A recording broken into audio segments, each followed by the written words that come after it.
President Obama reaching out to the Muslim world today, delivering a highly anticipated speech in Cairo earlier this morning. But his remarks there could ignite controversy here, in particular, this one. Just as America can never tolerate violence by extremists, we must never alter or forget our principles. 9/11 was an enormous trauma to our country. The fear and anger that it provoked was understandable. But in some cases, it led us to act contrary to our traditions and our ideals. We are taking concrete actions to change course. I have unequivocally prohibited the use of torture by the United States, and I have ordered the prison at Guantanamo Bay closed by early next year. Reaction now from Mark Thiessen. He is a speechwriter, was a speechwriter for former President George W. Bush. Mark, it's fascinating. When I read your talking points, as somebody who was responsible for actually drafting the words our former president would say at a forum like this, to get your take on this speech, and in particular that comment about how we handled or mishandled the aftermath of 9/11.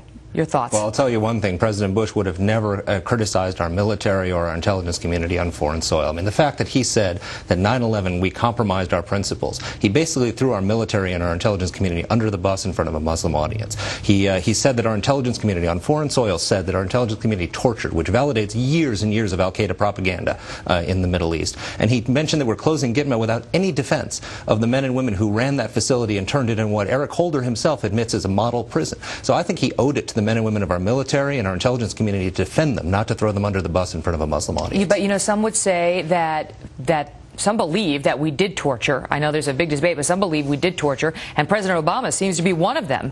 And the people who elected him and put him in office, many of them also believe that that's an accurate statement, and his audience out there may also believe it. So was he not preaching to the choir and sort of seeking validation on a point that he and they agreed with? Well, first of all, that's an internal debate in the United States. There's certain things you can say in this country and to an American audience that you simply don't say when you go to a foreign country, even if he believes those things. But also, it's been proven by years and years of investigation that there was no systematic abuse of detainees, either by our military or by the intelligence community. And to feed into that propaganda that al-Qaeda tries to paint us this way, that they say it all the time, this validates all the videos of Zawahiri and all the videos from bin Laden that say these things. And to say that on Muslims, on a foreign country, in Egyptian soil, is just shameful. And yet there was no praise that I recall of our military community or our intelligence community. There was no pat on the back of the folks who actually have kept us safe for the past 7-8 years. That's exactly true. I mean, he did say some things that were good, and we should give him credit for it. He did say that we're going to relentlessly confront the extremists, and that we're going to, and that was good. That was a good thing. Though, interestingly enough, he did mention the word terrorism once in the speech. He took on the conspiracy theories about 9/11, which was important, but he also drew moral equivalence, which is a habit of his. It's pretty bad. He said, for example, he said the Holocaust is bad, but on the other hand, so is the Israeli occupation of Palestine. These things are not comparable. And he walked away also from one of the major shifts in policy that President Bush made in the Middle East. President Bush said in that Rose Garden speech in 2002 that we will not deal with Palestinian leaders who are compromised by terror. And Obama said in his speech that Hamas has a role to play in fulfilling the aspirations of the Palestinian people. That is a major shift in Middle East policy, and it's not good. When it comes to Hamas, which is a group we still recognize in part as a terrorist organization. That's exactly right. Now, he also took aim at your former boss, President Bush, when it came to the Iraq War, saying this. Take a listen. Unlike Afghanistan, Iraq was a war of choice that provoked strong differences in my country and around the world. Although I believe that the Iraqi people are ultimately better off without the tyranny of Saddam Hussein, I also believe that events in Iraq have reminded America of the need to use diplomacy and build international consensus to resolve our problems whenever possible. All right, so he basically criticizes the Iraq War as one of choice, but then seems to be saying, but it was a good choice because the Iraqis are better off without Saddam Hussein. What's he trying to do here? What is he after? Well, he's trying to have it both ways. I mean, he can't not acknowledge that Iraq is better off and the world is better off without Saddam Hussein. But he said it's a war of choice. Well, exactly as he said, it's a good choice then. And I thought it was also interesting. He quoted Thomas Jefferson as saying that he was as saying we should use diplomacy instead of war. I didn't know Jefferson was a critic of the Iraq War. Well, But his point is a lot of people believe that we should have pushed harder for a resolution in Iraq before we went in there with the shock and awe.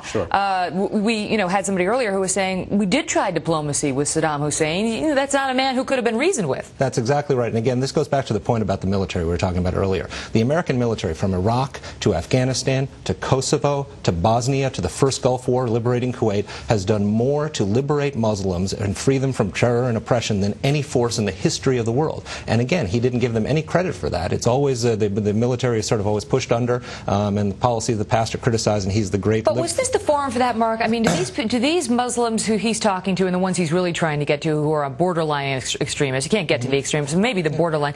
I mean, they don't want to hear him praise the American military. They want to hear him make certain concessions that show reasonableness. Did he succeed in that? Did he make us a little safer today? I don't think so. I think what he did was he gave us some. What they want to hear is that we're still committed to the freedom agenda. There was a historic shift in the Middle East under the Bush administration where we stopped excusing 3 decades of oppression and in the name of stability and started promoting freedom. And the democracy activists in Egypt, he said some platitudes about democracy. He didn't say a word of specifics. He was in Egypt, in a country that's authoritarian, that had jailed the former presidential candidate for 4 years. President Bush always said free Ayman Noor.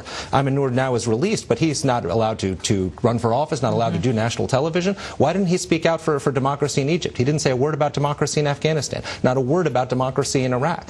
So if I was a Middle Eastern person listening to this speech, I would wonder whether America is still committed to the freedom agenda. Mark, it's really interesting to get your insights as somebody who's been there. Too bad we can't have President Obama's speechwriter on to debate you and answer all of these criticisms, but we'll work on that. Mark, thanks so much.